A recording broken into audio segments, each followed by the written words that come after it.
赤毛のアン。英語で読もう。第12章。Anne of Green Gables. Chapter 12. A Solemn Vow and Promise. It was not until the next Friday that Marilla heard the story of the flower-wreathed hat. She came home from Mrs. Lynde's and called Anne to account. Anne, Mrs. Rachel says you went to church last Sunday with your hat rigged out ridiculous with roses and buttercups.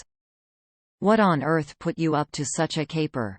A pretty-looking object you must have been. Oh, I know pink and yellow aren't becoming to me, Began Anne. Becoming fiddlesticks. It was putting flowers on your hat at all, no matter what color they were.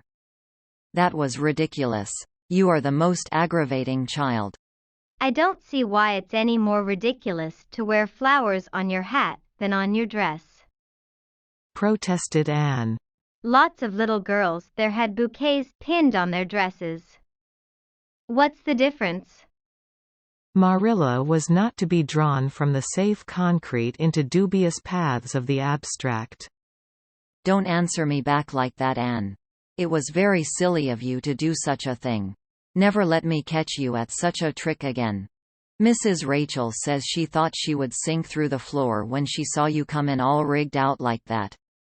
She couldn't get near enough to tell you to take them off till it was too late.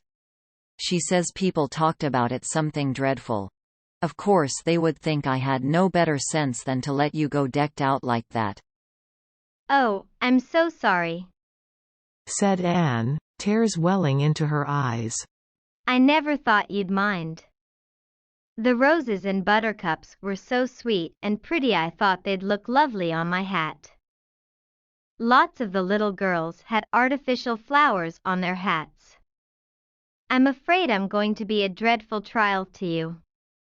Maybe you'd better send me back to the asylum. That would be terrible. I don't think I could endure it. Most likely I would go into consumption. I'm so thin as it is, you see. But that would be better than being a trial to you. Nonsense, Said Marilla, vexed at herself for having made the child cry. I don't want to send you back to the asylum, I'm sure. All I want is that you should behave like other little girls and not make yourself ridiculous. Don't cry any more. I've got some news for you. Diana Barry came home this afternoon. I'm going up to see if I can borrow a skirt pattern from Mrs. Barry. And if you like, you can come with me and get acquainted with Diana. Anne rose to her feet, with clasped hands, the tears still glistening on her cheeks. The dish towel she had been hemming slipped unheeded to the floor. Oh, Marilla, I'm frightened. Now that it has come, I'm actually frightened. What if she shouldn't like me? It would be the most tragical disappointment of my life. Now, don't get into a fluster. And I do wish you wouldn't use such long words. It sounds so funny in a little girl. I guess Diana'll like you well enough. It's her mother you've got to reckon with. If she doesn't like you, it won't matter how much Diana does. If she has heard about your outburst to Mrs. Lynde and going to church with buttercups round your hat, I don't know what she'll think of you. You must be polite and well-behaved, and don't make any of your startling speeches. For pity's sake, if the child isn't actually trembling. Anne was trembling. Her face was pale and tense. Oh, Marilla, you'd be excited too, if you were going to meet a little girl you hoped to be your bosom friend and whose mother mightn't like you, She said as she hastened to get her hat. They went over to Orchard Slope by the short cut across the brook and up the Firee Hill Grove. Mrs. Barry came to the kitchen door in answer to Marilla's knock. She was a tall black-eyed, black-haired woman, with a very resolute mouth. She had the reputation of being very strict with her children. How do you do, Marilla? She said cordially. Come in. And this is the little girl you have adopted, I suppose? Yes, this is Anne Shirley, Said Marilla. spelled with an E. gasped Anne, who, tremulous and excited as she was determined there should be no misunderstanding on that important point. Mrs. Barry, not hearing or not comprehending, merely shook hands and said kindly, "How are you?" I am well in body, although considerable rumpled up in spirit, thank you, ma'am," said Anne gravely. Then aside to Marilla in an audible whisper, "There wasn't anything startling in that, was there, Marilla?" Diana was sitting on the sofa, reading a book which she dropped when the callers entered. She was a very pretty little girl, with her mother's black eyes and hair, and rosy cheeks, and the merry expression which was her inheritance from her father. "This is my little girl, Diana," said Mrs. Barry. "Diana, you might take Anne out into the garden and show her your flowers. It will be better for you than straining your eyes over that book. She reads entirely too much." This to Marilla as the little girls went out. "And I can't prevent her, for her father aids and abets her. She's always poring over a book.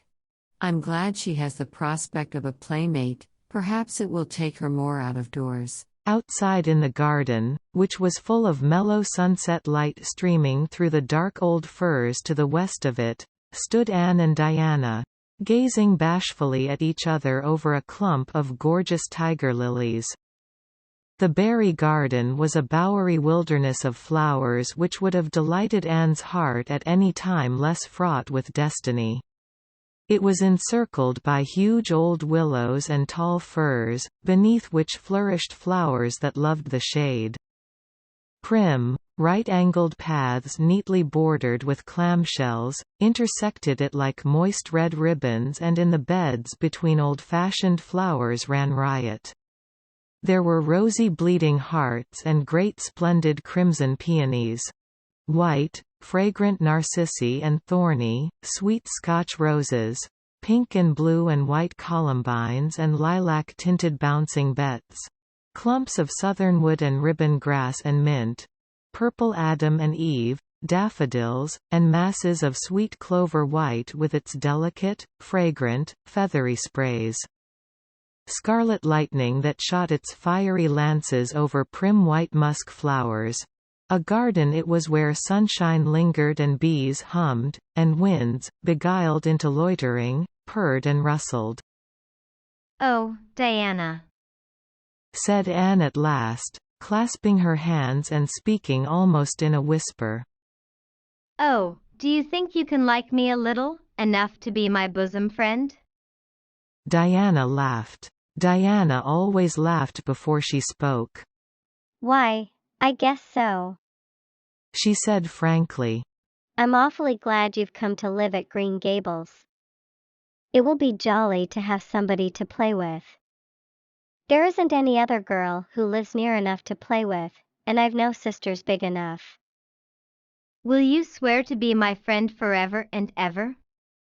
demanded Anne eagerly. Diana looked shocked. "Why, it's dreadfully wicked to swear," she said rebukingly. "Oh no, not my kind of swearing. There are two kinds, you know." "I never heard of but one kind," said Diana doubtfully. "There really is another. Oh, it isn't wicked at all. It just means vowing and promising solemnly." "Well, I don't mind doing that," agreed Diana, relieved. "How do you do it?" "We must join hands, so," said Anne gravely. "It ought to be over running water. We'll just imagine this path is running water. I'll repeat the oath first. I solemnly swear to be faithful to my bosom friend, Diana Barry, as long as the sun and moon shall endure. Now you say it and put my name in." Diana repeated the oath, with a laugh fore and aft. Then she said, "You're a queer girl, Anne. I heard before that you were queer. But I believe I'm going to like you real well." When Marilla and Anne went home, Diana went with them as far as the log bridge. The two little girls walked with their arms about each other. At the brook they parted with many promises to spend the next afternoon together. "Well, did you find Diana a kindred spirit?" asked Marilla as they went up through the garden of Green Gables. "Oh yes," sighed Anne, blissfully unconscious of any sarcasm on Marilla's part.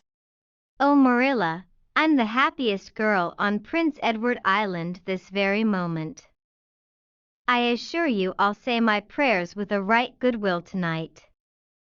Diana and I are going to build a playhouse in Mr. William Bell's birch grove tomorrow. Can I have those broken pieces of china that are out in the woodshed? Diana's birthday is in February and mine is in March. Don't you think that is a very strange coincidence? Diana is going to lend me a book to read. She says it's perfectly splendid and tremendously exciting. She's going to show me a place back in the woods where rice lilies grow. Don't you think Diana has got very soulful eyes? I wish I had soulful eyes. Diana is going to teach me to sing a song called Nellie in the Hazel Dell. She's going to give me a picture to put up in my room. It's a perfectly beautiful picture, she says, a lovely lady in a pale blue silk dress. A sewing machine agent gave it to her. I wish I had something to give Diana. I'm an inch taller than Diana, but she is ever so much fatter. She says she'd like to be thin because it's so much more graceful, but I'm afraid she only said it to soothe my feelings. We're going to the shore someday to gather shells. We have agreed to call the spring down by the log bridge the Dryad's Bubble. Isn't that a perfectly elegant name? I read a story once about a spring called that. A dryad is sort of a grown-up fairy, I think. "Well, all I hope is you won't talk Diana to death," said Marilla. "But remember this in all your planning, Anne. You're not going to play all the time nor most of it. You'll have your work to do and it'll have to be done first." Anne's cup of happiness was full, and Matthew caused it to overflow. He had just got home from a trip to the store at Carmody, and he sheepishly produced a small parcel from his pocket and handed it to Anne, with a deprecatory look at Marilla. "I heard you say you like chocolate sweeties, so I got you some," he said. "Hump," sniffed Marilla. "It'll ruin her teeth and stomach. There, child, don't look so dismal. You can eat those, since Matthew has gone and got them. He'd better have brought you peppermints. They're wholesomer. Don't sicken yourself eating all them at once now." "Oh no, indeed, I won't," said Anne eagerly. "I'll just eat one tonight, Marilla. And I can give Diana half of them, can't I? The other half will taste twice as sweet to me if I give some to her. It's delightful to think I have something to give her." "I will say it for the child," said Marilla when Anne had gone to her gable. "She isn't stingy. I'm glad, for of all faults I detest stinginess in a child. Dear me, it's only 3 weeks since she came, and it seems as if she'd been here always. I can't imagine the place without her. Now, don't be looking I told you so, Matthew. That's bad enough in a woman, but it isn't to be endured in a man. I'm perfectly willing to own up that I'm glad I consented to keep the child and that I'm getting fond of her, but don't you rub it in, Matthew Cuthbert." End of chapter 12.